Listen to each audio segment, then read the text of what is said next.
एक अद्भुत सैनिक और एक पौराणिक कहानी का नायक, तुम्हारा भाई जिसे देवता मानते हैं। जब वो आएंगे, और वो जरूर आएंगे,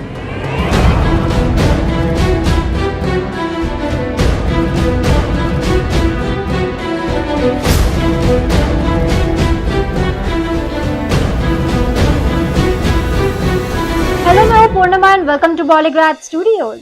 रंपा स्वतंत्रता संग्राम, जिसे मनियम विरोध के नाम से भी जाना जाता है, ये आदिवासियों के द्वारा शुरू किया गया एक विरोध था जिसे अलूरी सीताराम राजू ने लीड किया था। ये विरोध मद्रास प्रेसिडेंसी ब्रिटिश सरकार के खिलाफ था।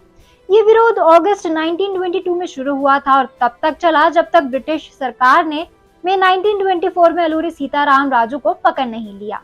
आज हम आपको बताएंगे कि कैसे अलूरी सीताराम राजू ने इस विरोध की शुरुआत करी। माना जाता है कि रंपा स्वतंत्रता संग्राम की शुरुआत तब हुई थी जब ब्रिटिश सरकार ने 1882 मद्रास फॉरेस्ट एक्ट को पारित किया था। इस एक्ट के अनुसार आदिवासी लोगों के जंगल में जाने पर रोक लगा दी जाती है ताकि आदिवासियों को उनके पारंपरिक पोदो एग्रीकल्चर सिस्टम को फॉलो करने से रोका जा सके। पोदो एग्रीकल्चर सिस्टम में आदिवासी एक जगह से दूसरी जगह घूमते हुए फसल उगाते हैं, जिसे हम शिफ्टिंग कल्टीवेशन भी कहते हैं। लेकिन 1882 मद्रास फॉरेस्ट एक्ट पारित होने की वजह से ना अब आदिवासी लोग अपने ट्रेडिशनल पोदो एग्रीकल्चर सिस्टम को फॉलो ही नहीं कर पाते हैं, जिससे उनके पास अनाज की कमी होने लगती है और उनके बीच ना भुखमरी की हालत पैदा हो जाती है।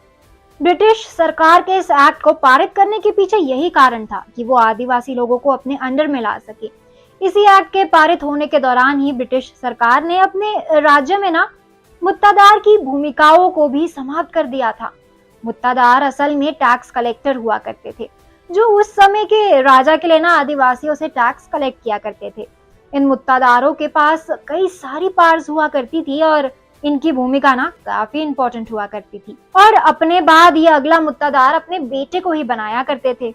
लेकिन ब्रिटिश सरकार ने इन मुत्तादारों की पावर्स को ना कम कर इनकी भूमिका अब सिर्फ एक सिविल सर्वेंट की कर दी थी और इन मुत्तादारों से ये हक भी छीन लिया गया था कि अगला मुत्तादार इनका बेटा ही होगा। इसलिए किसान और मुत्तादार, जो पहले एक दूसरे के विरोधी हुआ करते थे, ब्रिटिश सरकार से असंतोष के कारण एक साथ आ जाते हैं। आदिवासियों के इस असंतोष का इस्तेमाल करते हुए अलूरी राम राजू ने उन्हें अपने स्वतंत्रता संग्राम में शामिल कर लिया था। अलूरी राम राजू मुत्तादारों की समस्याओं को सुनकर उन्हें हल भी करने लगे थे, लेकिन वो ना सिर्फ ऐसे ही मुत्तादारों की मदद किया करते थे जो ब्रिटिश सरकार के खिलाफ उनकी मदद करना चाहते थे, ना कि उन मुत्तादारों की जो स्वार्थी थे और अपना पुराना दर्जा वापस पाना चाहते थे। अलूरी राम राजू के ज्यादातर फॉलोअर्स आदिवासी लोग ही थे, हालांकि मुत्तादार भी थे जो अलूरी के इस नेक काम में उनका साथ देना चाहते थे। अलूरी राम राजू ने महात्मा गांधी के द्वारा साल 1920 में चलाए गए असहयोग आंदोलन से प्रभावित होकर उसे अपना लिया था। उन्होंने अपने फॉलोअर्स से ब्रिटिश कोर्ट का बहिष्कार करते हुए उसके बदले पंचायत कोर्ट्स की मांग करने के लिए कहा। हालांकि उनका यह आंदोलन साल 1922 की शुरुआत तक आते आते खत्म हो जाता है। अलूरी राम राजू के आदिवासियों के हक के लिए ब्रिटिश सरकार के खिलाफ आवाज उठाने की वजह से फरवरी 1992 से उनके ऊपर ब्रिटिश सरकार और पुलिस की नजर रहने लगी थी। हालांकि अलूरी राम राजू आदिवासियों को छल की तरह इस्तेमाल कर ब्रिटिश सरकार के खिलाफ एक शस्त्र विरोध करने की योजना बना रहे थे। उन्होंने अपने फॉलोअर्स के साथ मिलकर एक काफी स्ट्रॉन्ग और पावरफुल आर्मी बना ली थी। ये लोग लड़ाई के लिए पारंपरिक हथियार जैसे धनुष, बाण और भालों का यूज किया करते थे। जंगल में ये लोग पशु पक्षियों की आवाज निकाल कर और ढोल बजाकर ना एक दूसरे को मैसेज भेजा करते थे।